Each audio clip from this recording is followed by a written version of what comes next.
you're the adult, you should know what is right and wrong. You teach me in church, you teach me at home, you teach me in class, and then so you understand if you're doing this, it means then it's right.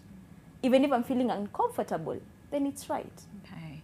They don't know. They don't know. And okay, there's usually a very big people scared to talk about, for example, sex, you know, to talk about, you cannot touch me here, you cannot, I mean, and especially when it comes to the children, the biggest question is usually at what point do you introduce sexual education to a child? Because most parents would tell you, me, I was never taught these things, you know, I just grew up and one way or the other I found information on the same, right? So at what point, at what age should you start talking to children about, first of all, just understanding your body? Yeah. The same way we teach anatomy. Okay. You know, we even have songs for this. These are your eyes, these are your ears, this is your nose. First teach anatomy. And then you tell them no one should touch these parts. Because the whole idea of talking about sex has been sexualized in such a way, unafunza mtoto tabia mbaya. That's true. That's true. But it's just basic anatomy. The same we tell them, don't run into the road, you'll get hit. You know, teach them as part of socializing them. You know, and if someone tries to do this, come and tell mommy. Okay. Go and tell your class teacher. Go and tell this other person. If they don't listen, tell someone else. Okay. Because what happens to children is, even if they report to their parents who don't believe the children. The parents who don't take them seriously. The parents who even themselves are survivors of GBV at home. So this one is like, how do I even start handling this case? That's true. You see, so it's easier as a human being to flight rather than fight. You know. Okay, I hear so you. you can imagine if you as an adult can't address it aggressively. What about this child who is powerless? Who can't, even if they think of, let me run away from home, where do I even start from? Yeah. You know, who do I tell? And it's a good thing that we're having these conversations and we're teaching the children and telling them the helpline numbers for children like 116. Even for adults, we have a call center at Usikimye. There's a national call center. So there is access to help. Okay, help is everywhere. Just muster the courage to talk, right? Yeah. And there's also an aspect of trust, and I'd want Elizabeth to just handle this, where do we know what perpetrators look like? Because there's usually like this picture. When you think about a perpetrator, there's usually a picture that most people have. But then again, when you get to the ground, you find that it's a totally different pictures. So the question is, do we know who they are? Do we know what they look? Do they have like a certain characteristic that maybe we should look at or should look out for?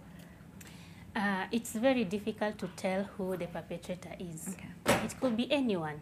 It could be a neighbor, a dad, a parent, a mom, it could be an uncle. A perpetrator is anyone. Okay. So it is very difficult to say this is the perpetrator. Like people seated in a room, you can't just point out that this is a perpetrator. True. And unless someone comes out reporting that they were perpetrated against. Okay. Yeah. All right. We can't just judge people based on face value. No. And say this is the perpetrator. No. Because I remember when we were young, there were some times where you would look at someone and think, we are a come to buy, and then you run away from that person, only to realize that they're actually really good people. So you really can't judge someone on face value. All right. So Leah, then, what are some of these forms of GBV? I know we've mentioned here and there, but when it comes to sexual violence, what are some of the forms for the same, so that people know that's like, you know, Maureen just said, if you look at me in a certain way, that is a form of sexual violence, right? So what are some of these other forms? Yeah, before I answer that, I also want to say that a perpetrator or an abuser can be somebody who is extra nice and extra kind, very helpful in society. They are known by the society as these people who are very good and who contribute to the welfare of the society. Okay. They have some And a form lot of of respect. times, and a lot of times they do that to even disguise who they really are. So it could be your pastor, it could be your Sunday school teacher. I happen to work, I'm a clergy and I happen to work in a church.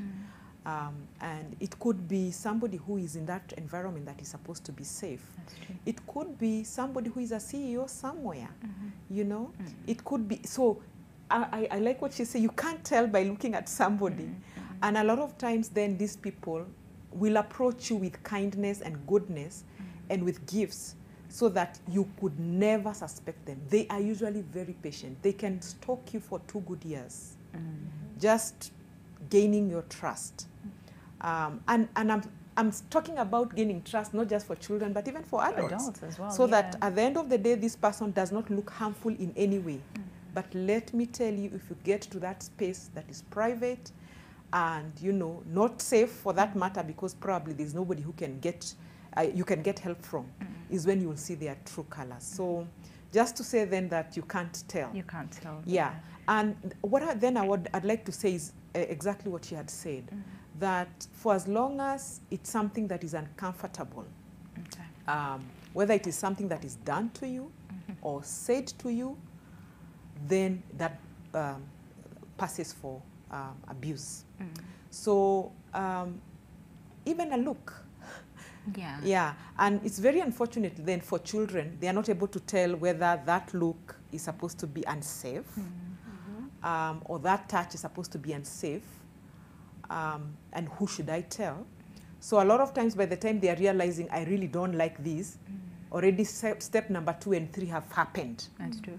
And already they are feeling powerless, or they've already been threatened. By step 3 and 4, they now are being The threatened. aggression is too, okay. Yeah, that if you try and say what's going on here. So initially it's introduced as something nice. This is a little game, you know, using words that are non-threatening. These are a little game.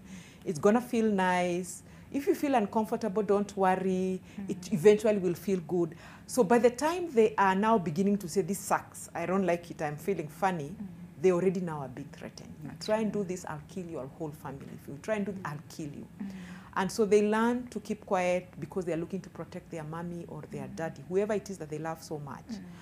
They learn to keep quiet because they don't want to die themselves.